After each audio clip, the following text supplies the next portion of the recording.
quando você está lendo a Bíblia e você tem aquelas partes onde fulano teve filho com tantos anos, morreu com tantos anos, que teve filho com tantos anos, que teve outro que nasceu, que teve outro que morreu, que nasceu com tantos anos, e fica 2 capítulos assim? Aí você fala, não tem sentido essa passagem. Eu achei um sentido nessa passagem. Há 1 ano atrás, eu fui gravar um podcast sobre Moisés, sobre Noé, quer dizer. E eu comecei a ter uma revelação dentro da genealogia de Noé. Então eu comecei a fazer cálculos dentro disso. Eu comecei a fazer uma série de cálculos. A Bíblia me mostra números quando eu estou lendo ela. E eu tive uma revelação muito louca 1 ano atrás, porque eu comecei a ver esses números, eu comecei a fazer cálculos, eu comecei a ter conclusões. E essas conclusões eu vou trazer para vocês agora, que depois me trouxeram outras conclusões, até que eu cheguei na mensagem desse final de semana. Mas pensa comigo então. Adão, ele teve 2 filhos, Caim e Abel. Lembra disso? Abel, ele foi assassinado. Quando Abel foi assassinado, Deus colocou um substituto. Esse substituto de Abel era chamado de Sete. Então agora existia Caim e Sete. Caim e Sete. E diz a Bíblia que a linhagem de Caim é a linhagem dos filhos dos homens, e a linhagem de Sete é a linhagem dos filhos de Deus. Então aqui a gente tem 2 linhagens na Bíblia. Essas 2 linhagens são 2 opções. 2 opções que todos nós temos. Então quando eu comecei a pegar essa genealogia, eu vi que Adão, ele teve o filho Sete com 130 anos de idade. E ele viveu até os 930 anos. E aí eu vi que Sete teve um filho com 105 anos, chamado Enos. E ele faleceu aos 912 anos. Enos teve um filho com 90 anos, chamado Cainã, e faleceu aos 905 anos. O que começou a acontecer aqui? Diz na Bíblia que quando Sete teve o seu filho Enos, começaram os primeiros clamores a Deus públicos. Então ali com Enos começaram os primeiros clamores a Deus. Mas ao mesmo tempo, foi quando também começaram alguns grandes probleminhas. Porque existia a linhagem dos filhos de Deus, e diz a Bíblia que eles começaram a enxergar o quão formosas eram as filhas dos homens. E nesse momento eles começaram a se relacionar na linhagem de Enos. Só que quando eu vejo isso, o que significa essa relação? Essa relação significa que você começa a trazer pecado. Por quê? Porque os filhos dos homens carregam muitos pecados. Poligamia, orgia, bagunça, etc. Começam então a acontecer pecados. Quando você vê lá na frente, em Êxodo 25, você percebe que existe uma consequência no pecado dos pais. A consequência é que o pecado dos pais visita os seus filhos até a 3ª e 4ª geração. E se isso está escrito na Bíblia, isso é verdade. Pois bem, a gente teve então Cainã, a gente teve Malalel e a gente teve Jared. 3 gerações sem nenhum impacto na Bíblia. Nenhum impacto. Nada aconteceu. Pelo menos não foi mencionado dentro dessas 3 pessoas. E aí nasceu Enoque. Enoque é a 4ª geração. Só que diz que Enoque teve um filho com 65 anos. Caminhou com Deus por 300 anos. E foi arrebatado aos 365 anos. Então eu comecei a fazer alguns cálculos. Se Enoque caminhou com Deus por 300 anos e viveu 365, logo Enoque conheceu Deus em algum momento dentro da sua vida. E ele conheceu Deus exatamente com 65 anos. 65 anos foi a idade que Enoque teve seu filho. Então a paternidade apresentou Deus para Enoque. A paternidade foi muito forte, porque foi o que apresentou Deus para Enoque. E diz que ele foi arrebatado aos 365 anos. Assim como Elias, ele não morreu, ele foi arrebatado, ele foi levado. E se ele foi levado, isso significa que ele caminhou com Deus.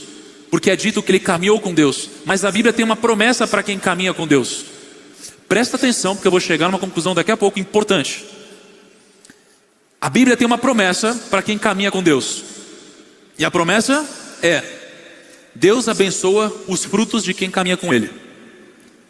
Se isso é verdade, e de fato tudo que está na Bíblia ali é verdade, então significa que os frutos de Enoque deverão ser abençoados.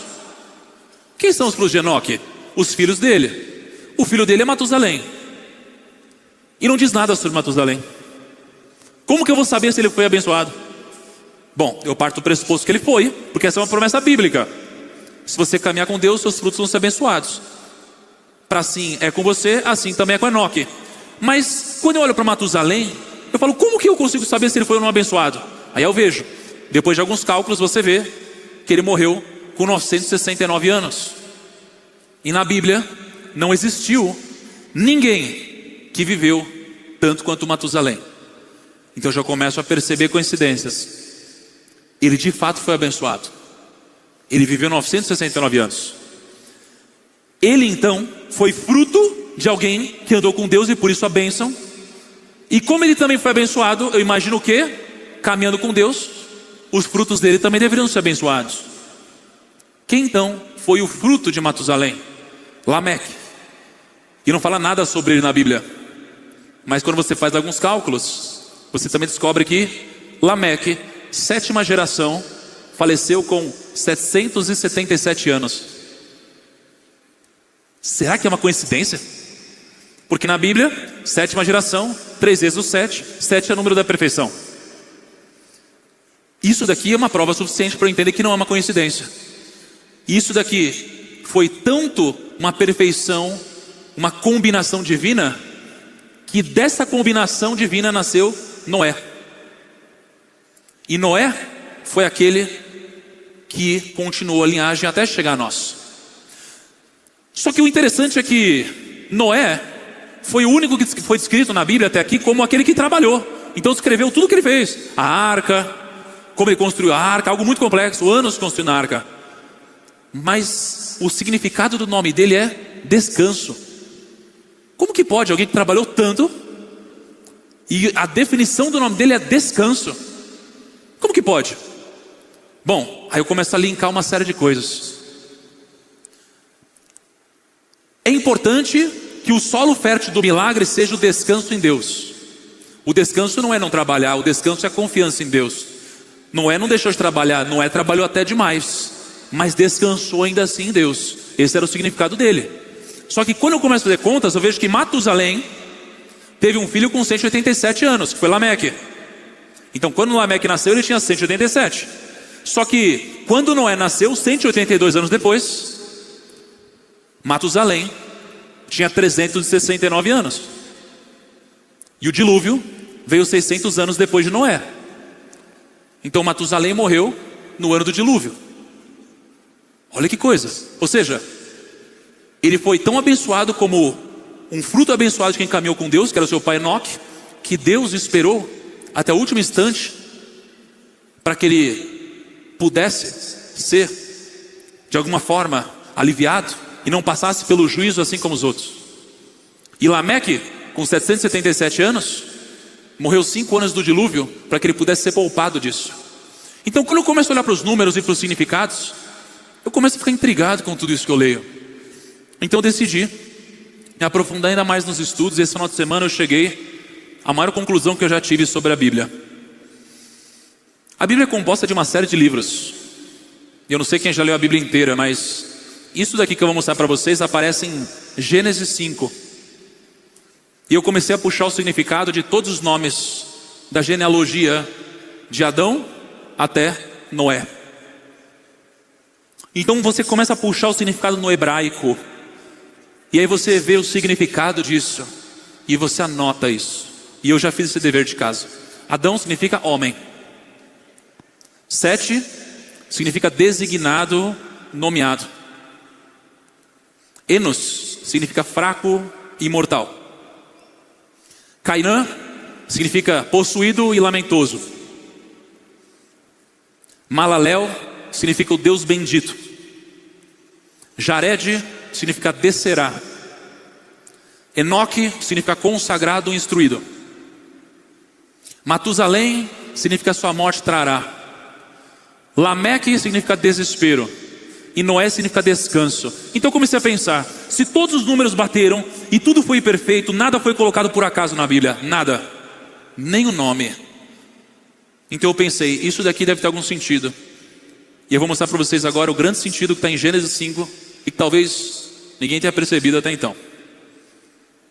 O homem é designado frágil e mortal. O Deus bendito descerá consagrado. Sua morte trará o desespero, mas também o descanso.